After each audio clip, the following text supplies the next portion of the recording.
So once when I was on a national TV, I had forgotten my name. There were lights blazing on my face, and there was an audience of about 1,000 people.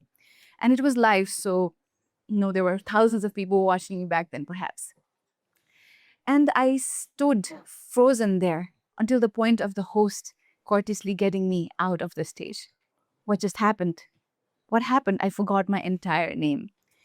I went backstage and I had two choices. I could either crumble down and run away, or stand up again, dust myself off, and come back even stronger. And that's what I did. I walked home that day with third prize, winning the third title. And having lived a life until now, I can tell you, ladies and gentlemen, boys and girls, that in life, very often you will be put in this situation where I was put in. You will always be given two choices, either to play it safe or to go beyond your boundaries. So today, I'm hoping that by the end of this talk, that you choose the second option of not going home, of not playing it safe, but going beyond your boundaries and living this life in all its glorious colors. For somebody like me, who's lived my entire life building an identity through self-expression, rather as be it as a journalist or as an editor for various notable publications, as a visual storyteller through my travel vlogumentaries, or now through my songs and songwriting, I can tell you this. You will always be given with choices in life, and choices are always two. I would say always take the bolder, the riskier step. You want me to fix my mic? Sorry. All right. So I'll take you back to my school days. When I was in school, I wish I had a photo to show you, but I don't. When I was in school, I feel like I was quite invisible. Most of my schoolmates and classmates never really noticed me because I thought I was shy and quite an introvert. That is what I thought I was. And although from a very young age, I loved the arts, the theatrics, I never got on the school stage. You know why? Because nobody picked me and I never asked to be there. But as I grew up, I realized that writing began as a form of self-expression for me. So I used to watch these Nepali TV shows on national TV, and I used to write these lovely one-page letters to the hosts. And back then, there was no email. So you had to actually snail mail it, where you have to go to the post office, stamp it, and send it off. And my dad lovingly used to do that for me. And I used to sit in front of the TV, hoping the host would read my letter week after week. But that never happened. Well, moving on, radio shows and TV shows started coming in. And I started calling in these programs. So talking with the hosts live on radio and television became my second form of self-expression. So these were early indications of where my career was going to be later in life, but little did I know then. But I enjoyed talking to these hosts live.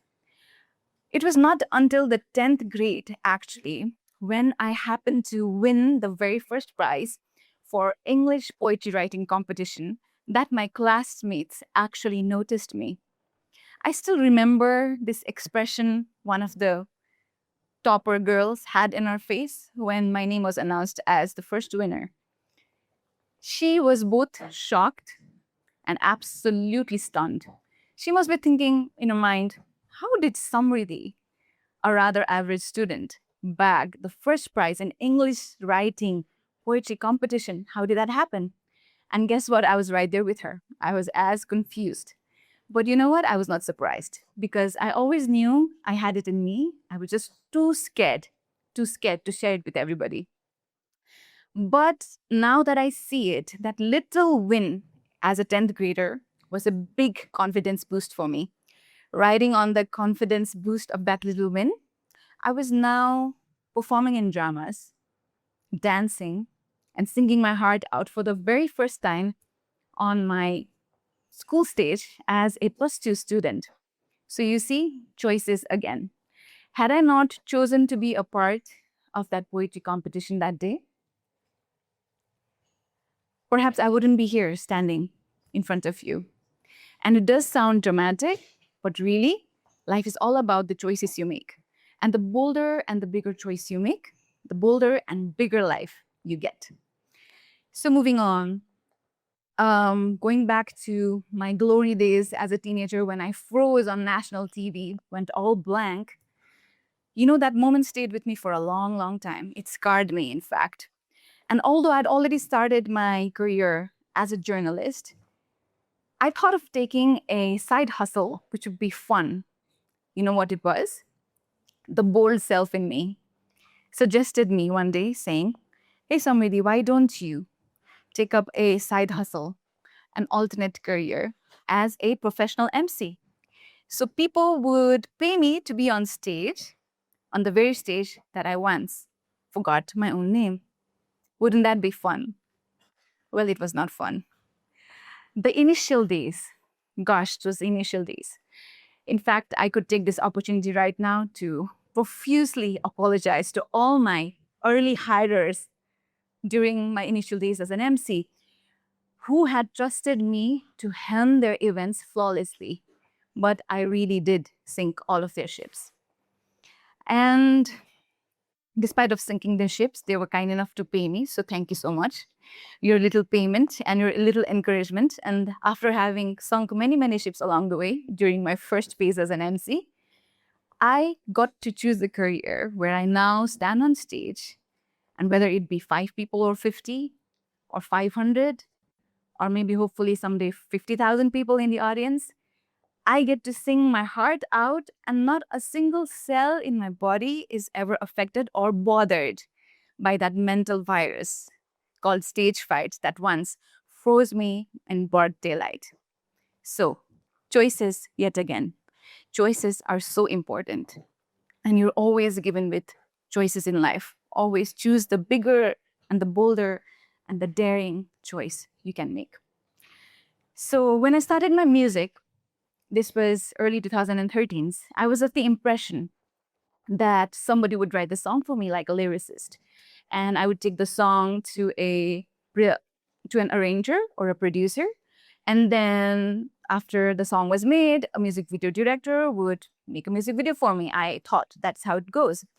So, in the pursuit of being a singer, which was again another bold decision of mine after having been kicked out of the audition rounds of a singing competition, now you're figuring out the pattern of my life here. Whatever I wanted, life didn't give it to me very easily. I had to fight for it. So, I knocked on several doors of lyricists to help me write a song, and nobody did. But I'm thankful they didn't, because that one day I remember breaking down in my bedroom with tears rolling down my cheeks of not being able to get what I so badly wanted. And I took out my notebook and wrote the title of my very first song. It was called Biswas, or Believe. That day, I taught myself to believe in myself, because if I didn't believe in myself, nobody would. And the first lines of the song rolled out as this: हुँदैन केही भाग्य यहाँ, यो जीवन तिम्रो नै गीत हो, जित्न सके तिमीले डरलाई, यो संसार तिम्रो नै जीत हो. And tada, I found yet another platform of self-expression, writing songs. So I spoke my heart out, spoke of social injustices, of gender differences, and of love and of heartbreak, of course, through my songs, and I continue to do so. There's another one line that I quite fancy about my own songwriting, that is, if you know, let me know if you know. The line goes, म magazine cover को model हैन, 3624 खै के पनि छैन, आँखा बाबाको, नाक आमाको, आँखा बाबाको, नाक आमाको बाहिरै गाला घटा M super fly. Can you snap with me? हिँड्दा हरिँदै चाल छैन मेरो भन्छन् केटा झै पारा यो के हो ठुलो हाँसो मेरो रो के रो किन्न सबगुण सपना पनि म देखिन्न तैनी म जे छु ठिकै त छु म के छु दामी छु Madame too. Guys. All right. So, choices, guys. Choices is all I've made. The bigger, the riskier, the bolder choices that I've made to speak up, to write about songs that nobody writes about is where I've reached because of that. So, if there's one takeaway I would like you to take home today is that for the introverts in the audience, which I believe most of you are, since you did not snap along or sing along with me today, there's one suggestion I could tell you that has worked for me. There's this book called The Artist's Way, and the writer, Julia Cameron, writes of this very interesting journaling practice. She calls it the morning pages. So today, when you go home, why don't you pull out a notebook or copy that you use for your college studies, and every morning sit in front of it and write with your own hands 3 pages every day. For the first few days, you won't know what to write. You will not know where to start. So you can start with things you're grateful for. You can write about your class friends. You can write about the strict teachers. You can write about what you like or hate about your college or about the politics, whatever that comes in your mind. By day 7 or 8, I can tell you with surety, you will start picking apart the real parts of you. The real you will start emerging. And that is when you will see that the real you had been buried under years of societal conditioning and your own rules of what you should be and what you shouldn't be. And when you come face to face with that reality of yours, you'll be new and improved person.